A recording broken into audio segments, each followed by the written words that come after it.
Today we will be discussing the poem Afternoons by Philip Larkin. The objective of the lesson will be to explicate the poem Afternoons. We will also be exploring the main themes and images in the poem Afternoons. We will also be studying the poem Afternoons in the context of 20th century English poetry. Larkin's Afternoons presents for the reader in very vivid detail a familiar act and a time and place which is also easily recognizable for the reader. This familiar act is that of mothers bringing their children to the playground or recreation ground, and the familiar time and place is that of afternoon, and the time of course is the larger time of the year, which is the end of summer. The recreation ground is made familiar to the reader by evoking the iconic image of swing and sandpit. The reader is taken from this familiar scene to a place that is behind the mothers. So the reader is literally taken behind the mothers to see inside the lives of these children.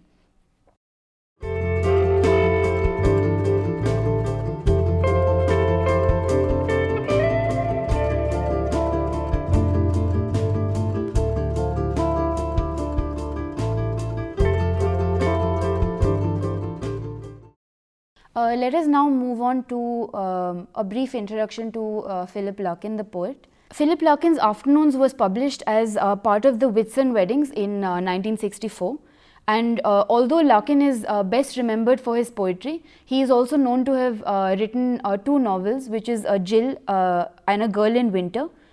He is also known for All What Jazz, a record diary, which contains his essays on jazz music that were written for the Daily Telegraph. Larkin's poetry engages with everyday themes like love, marriage, relationships and sexual desire. The style of his poems is also very colloquial and reflects the language of the times. This is, for instance, when profanity was very prevalent. So good examples of these would be the poems This Be the Verse, High Windows, as also a study of reading habits. Now these poems are a clear indication of Larkin's ironic sense of humor, as also his use of colloquialisms that were popular during the day. Larkin is considered to be a prominent representative of what are considered post-war poets. With his generally gloomy perspective on life, his narrators, who are cynical and generally reserved and restrained, are indicative of the kind of mood that was prevalent in England post 1945, which was post the time of the World War.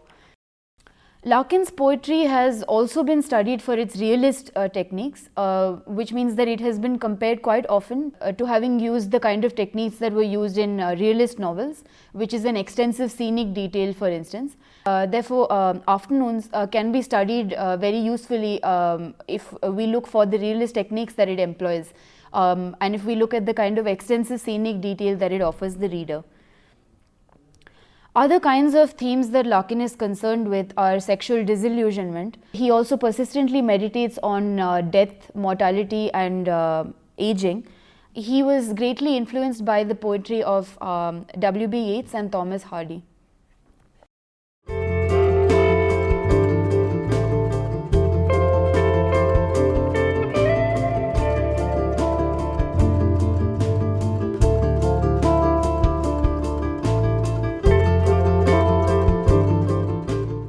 Let us now move on to a discussion of the group that Larkin was considered to be part of and is also studied as belonging to. This group is called the Movement Poets, and Larkin's poetic style was influenced by the distinctive style of this group. The term movement was coined by J.D. Scott, who is the editor of The Spectator. Movement poets themselves consisted, in addition to Philip Larkin, of Kingsley Amis, Tom Gunn, Donald Davy and also Robert Conquest. There were several others who belonged to this movement as well. Now, the movement poets' work was brought together in an anthology edited by Robert Conquest called New Lines, and this anthology was published in 1956, and it not only brought together these poets' works but also laid down the general principles that the movement poets set out to follow. The most significant of these principles for the movement poets was abandoning metaphoric and obscure language that poetry used, which had also become very popular and prevalent during the time.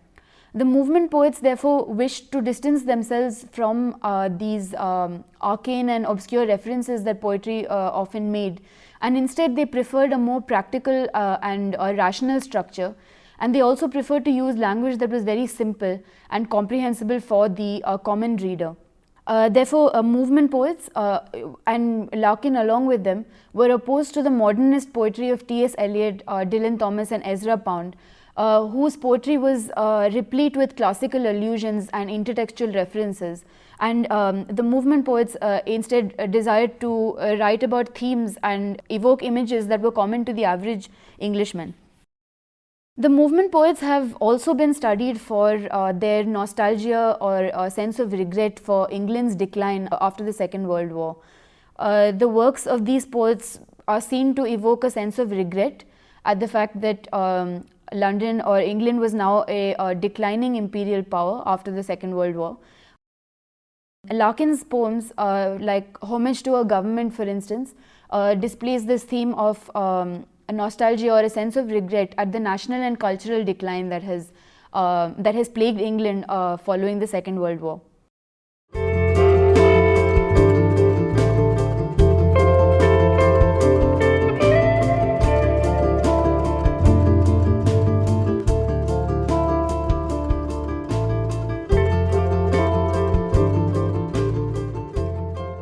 Afternoons. Summer is fading. The leaves fall in ones and twos from trees bordering the new recreation ground. In the hollows of afternoons, young mothers assemble at swing and sandpit, setting free their children. Behind them, at intervals, stand husbands in skilled trades, an estate full of washing, and the albums lettered, "Our Wedding," lying near the television. Before them, the wind is ruining their courting places. There are still courting places, but the lovers are all in school, and their children, so intent on finding more unripe acorns, expect to be taken home. Their beauty has thickened. Something is pushing them to the side of their own lives. Let us now move on to a brief introduction to the poem Afternoons. Larkin's Afternoons presents for the reader in very vivid scenic detail, and this vivid detailing, as we have spoken of earlier, is because of the fact that it also employs realist techniques. It describes a very familiar act for the viewer and for the readers. Now, this familiar act is that of mothers taking their children to the playground. And this activity, which is a very familiar and common activity for several of us, it takes place in the time of the afternoon, and of course in the larger time of the year, which is the end of summer. The recreation ground itself is automatically made familiar to the reader by the use of swing and sandpit. So the evoking of swing and sandpit is an image that would automatically take us to the site of a recreation ground. And after this familiar scene, the reader is immediately taken to a place behind these mothers. Now, what we see behind these mothers are again very recognizable images of what occupies or what fills up average domestic existence or an average married life. So what we get to see, for instance, when we view these mothers' lives is a marriage album, a television set, and a very daunting domestic chores like an estate full of washing, as also husbands, of course. This part ends, of course, after we see into these mothers' lives, we come back to what the mothers themselves see in front of them. Now, as we know, the mothers are standing with their children at the recreation ground, and the reader now returns to what the mothers can see. And what they can see is a brutal force of nature, which is the wind, and the wind is destroying their courting places. The courting places are no longer the same for another reason as well, which is that the lovers who used to be young and who used to meet at these popular courting places no longer do so, because the lovers have now grown up and they now have domestic duties like taking their children to the park and having a estate full of washing, and therefore the courting places no longer remain the same. They have now transformed and been depopulated, where the lovers have now all moved to school and have all moved on to other kinds of activities. These children in the playground, they expect to be waited on while they pick acorns, and they expect to be taken home when they are done. The final part of the poem comments on the effect that the domestic duties have on the bodies of these mothers. The poem ends by saying that these mothers' beauty has thickened. So there is a kind of maturing or aging of these young mothers' beauty, and they find themselves pushed to the side of their own lives.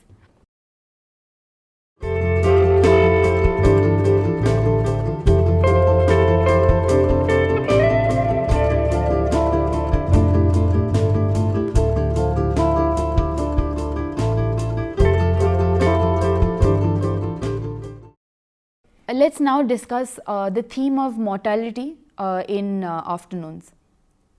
Larkin is very concerned with the inevitable passage of time in his poem Afternoons, like with the approaching of old age and the approaching of death.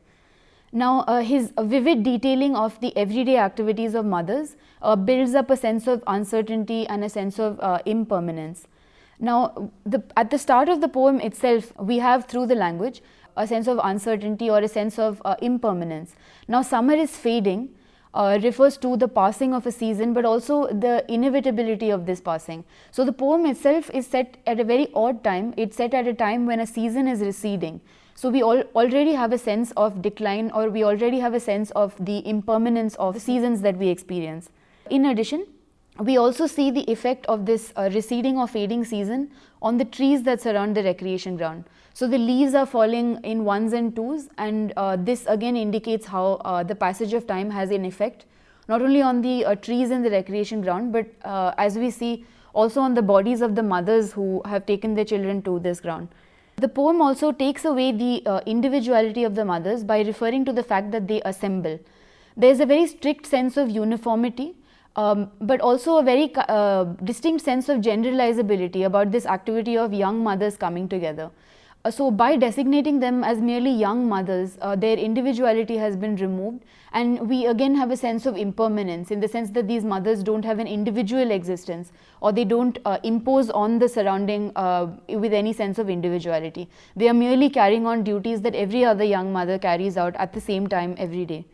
As the second paragraph describes, and this is perhaps a more disturbing image in the poem, or the possible romance that once existed in these women's marriages is no longer alive. And this is indicated by the wedding albums that are lying near the television set. Now, this is an image that is disturbing if we look at the sense that lying has, in the sense that the album lies next to the television set, in the sense that it is lost in the chaos of the home, is lost in the chaos of domestic responsibilities, and no longer has the same kind of importance that it perhaps once did when the wedding itself took place, when these pictures were taken. The albums are therefore now merely a memory and no longer have a touch of reality to them. Now, other kinds of chores like watching TV and domestic chores and the skilled trades of the husbands have taken on more prominence than the wedding album itself. The sense of impermanence is also built into the courting places that are being ruined by the wind. These courting places again cannot retain their vitality or cannot retain their position as courting places, because they are always subject to change, because lovers who inhabit these courting places will not always remain in their own stage as lovers. They will progress forward, as these young mothers have done. These young mothers were perhaps also once one of these young lovers, and therefore once they progress into the realm of domestic responsibility, courting places will also no longer remain so, and therefore a sense of impermanence or a sense of the passing of time is also built into courting places. Finally, the poem ends with the inevitable effects that time has on the age and also on the bodies of these women. So, by referring to the thickened beauty of the young mothers, we again have a sense of how the passing of time and also aging is something that is inevitable, and the effects of age are unstoppable. The mother's beauty, therefore, if you wish to look at another sense of impermanence, is also something that won't last forever. Their beauty is what has thickened, as the poem refers to in the last line.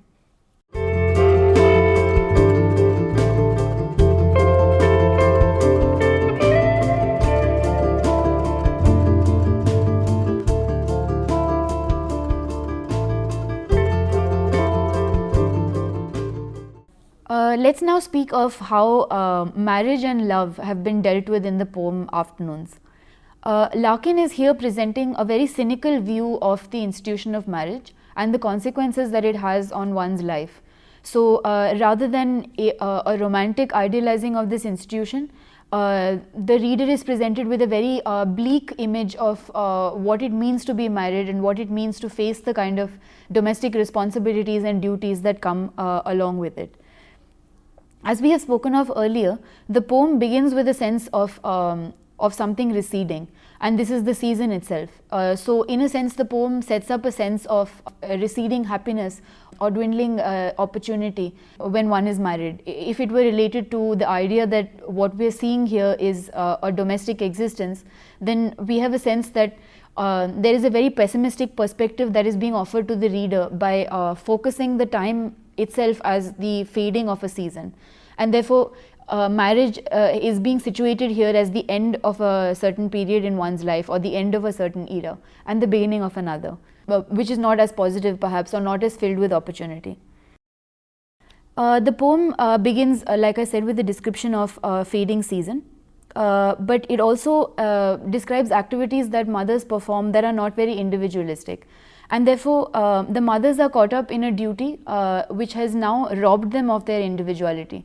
If one were to assume that these mothers were also once lovers, or were also once people who led individual lives and had unique existences, they have now been brought together in this domestic chore of bringing their children to the recreation ground, which means that this augurs the end of the mother's individuality, and instead marks the beginning of a time when they will enter into an arrangement or enter into a life where they will be similar to hundreds and scores of other similar women who are doing and carrying out the same kind of activity.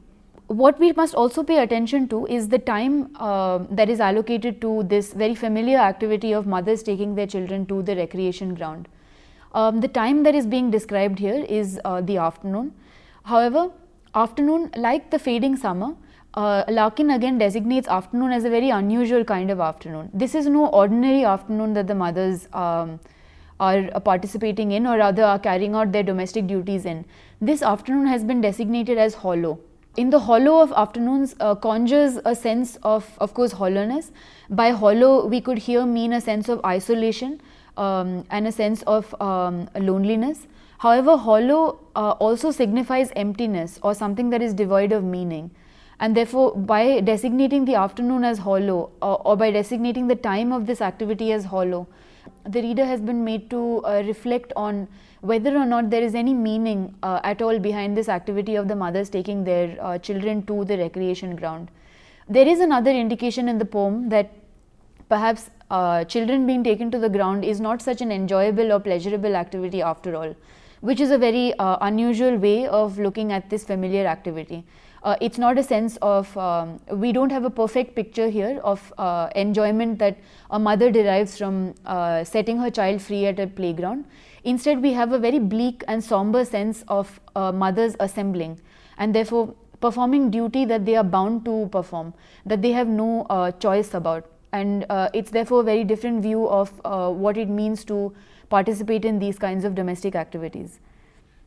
And therefore, a hollow is very significant because it sums up, in a sense, the lack of meaning and the sense of isolation that the poet is trying to express with regard to this kind of situation.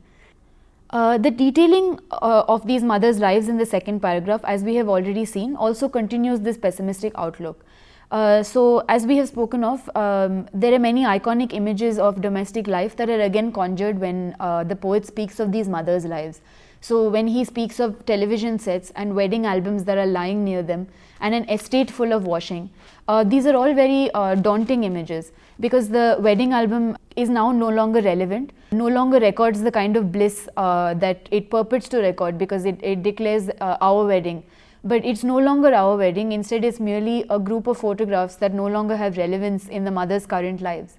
Other kinds of activities have taken over, like watching television. Estate full of washing is another, for instance, daunting image, because the vastness of domestic duties or the excesses of domestic duties have been expressed through the use of estateful. Estateful meaning that it's an incredibly large extent of laundry that these mothers have to do, but also in a larger sense domestic duties that are cyclical, that will never end, that will recur every day that the mothers are alive, and every day that they are committed to this marriage. In addition, behind them in skilled trades are husbands in the poem, indicates that there are husbands in skilled trades who support these women and are therefore literally behind them. But skilled trades, also in a similarly daunting way, explains how the men or the husbands may have commitments outside the home. And therefore this is another sense in which there is a sense of decline in the second half of the poem, because the husbands are not together with the wives at all times, but instead are away possibly with the commitments of their skilled trades. And so there are commitments in the husbands' lives also that are of greater importance than the marriage itself. Another image that we have here where an individual cannot control this inevitable passage of time, as also the inevitable fading of emotion, is the image of the wind that ruins the courting places. The wind ruining the courting places is something that opposes a brutal force of nature to a single individual, or in this case a group of young mothers at the recreation ground who have no control over this passage of time and who are unable to stop the effects that this passage of time has on their courting places and their lives. Lovers themselves perhaps no longer remain in love, because if courting places have transformed, then it goes to show that the lovers themselves have also transformed, because they no longer remain lovers but have instead transformed into young mothers and fathers who have to take their children to school, have to bring them to the recreation ground, and have no time for romance. And therefore with the transformation of the courting places, we have also recorded a transformation of the lovers themselves.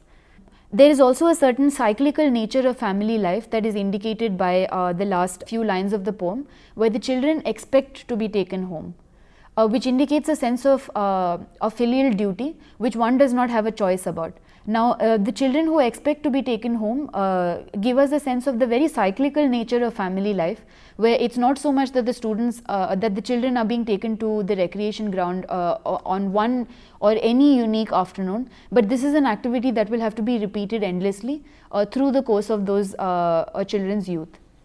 There is of course more importantly no room for love or romance amidst all these activities, or all this drudgery as the poem perhaps describes it. Love and romance have now taken a back seat in order to give over room for more important domestic chores and duties.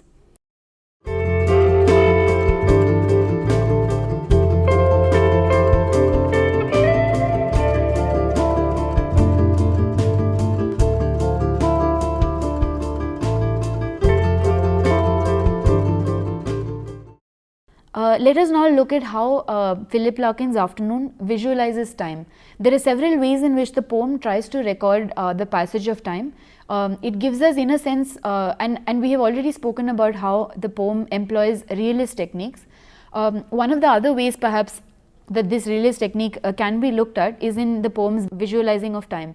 It gives us perhaps what can be seen as snapshots from these young mothers' lives, and it also gives us snapshots of the situation itself. So Larkin's Afternoon presents the reader with several images of the passing of time. One such image, which is a very important one, is the start of the poem, and we have already spoken about how here a fading season has been captured. But the other significance of this image is that it records a passage of time for the reader. So summer is fading, gives us to understand that a season is giving over to another season. In addition, we are also able to see the consequence that this passing trees that surround the recreation ground. When we see the leaves falling in ones and twos, we also have a sense that the passage of time affects the structure of the recreation ground itself, that the recreation ground also isn't free from the passage of time. In addition, it's important to reflect on the fact that the young mothers in the recreation ground are described as young mothers, which means that the poet has here divided motherhood itself into an expanse of time that can be divided into young and perhaps then later stages that are yet to come, when the children are perhaps growing up. So these mothers who are assembled at the recreation ground are young mothers. They are mothers who have passed perhaps quite recently the phase of having been lovers at the courting places that now no longer remain so. Now, this is a stage or a movement in the mothers that is being traced in the poem through a visualization of time. So by calling them or designating them as young, we have a sense that the mothers are in an early stage of motherhood. They have just arrived here from having recently been lovers, and they will now move on to a different period perhaps, where the children will grow up and more other kinds of domestic duties will come to fill their lives. The wedding albums visualized in the second paragraph also are an important kind of visualizing of time, because what they visualize are a past time in these women's lives. The albums record a passage of time or record a certain time in the women's lives which has now passed, and it no longer has a significance in the current lives of these mothers.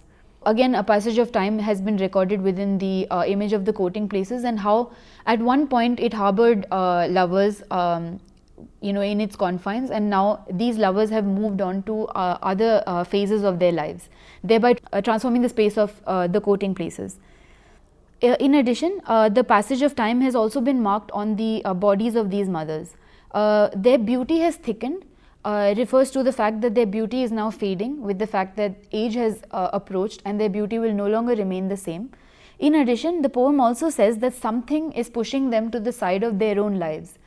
It is this something which is pushing them to the side of their own lives and causing their perhaps early onset of aging. Another cynical view that the poem presents about married life and its consequences on one's body. So in order to sum up, so far we have been looking at Philip Larkin's Afternoons and how it presents a very cynical view of marriage. Rather than present us with an idealized or romantic notion of the institution of marriage, Larkin instead focuses on the kinds of negative consequences that a marriage can have on one's life. The poem presents this through by capturing various movements in time, as we have just discussed. The poem takes us through the various stages that these mothers follow, through from being young lovers to being courted and then married, and then moving on to become young mothers. However, this passage of time is not seen as something unique or individualistic. It is seen as something that all mothers have to one day face. It is seen as something that is common to all married couples who are caught up in a very cyclical domestic existence. And by imposing this general or a very generalizable category on the mothers, Larkin is also making a comment on how entering into marriage is also relinquishing one's uniqueness and entering into a state of being seen as common with other people. In addition, these kinds of commitments also have an effect on one's body and life. They show us how there are certain things in life that are impermanent. Most importantly, love itself, which is celebrated as the epitome of a marriage, is seen to be impermanent in the poem. Moreover, the passage of time has an effect on these mothers' bodies, causing their beauty to thicken and also causing them to become a little jaded in their activity, because their activity is referred to as something that they do by assembling at the recreation ground, which means that this chore or duty is something that they do out of compulsion, out of a commitment to the cyclical habits of domestic duties. This is therefore the cynical view that Larkin presents of marriage, and it's a very different take on how marriage and love are normally thought of. It is also set in a very unusual time of the year and the day. The unusual time of the year is the fading of summer. This is important because it sets up a theme of reclining or receding emotion and also time. The afternoons are also unusual because they have been designated as hollow. Hollow here indicates not only a sense of isolation and loneliness, but it also indicates a sense of meaninglessness, because to be hollow is to also be without meaning or without purpose. See you in the next lesson. Thank you.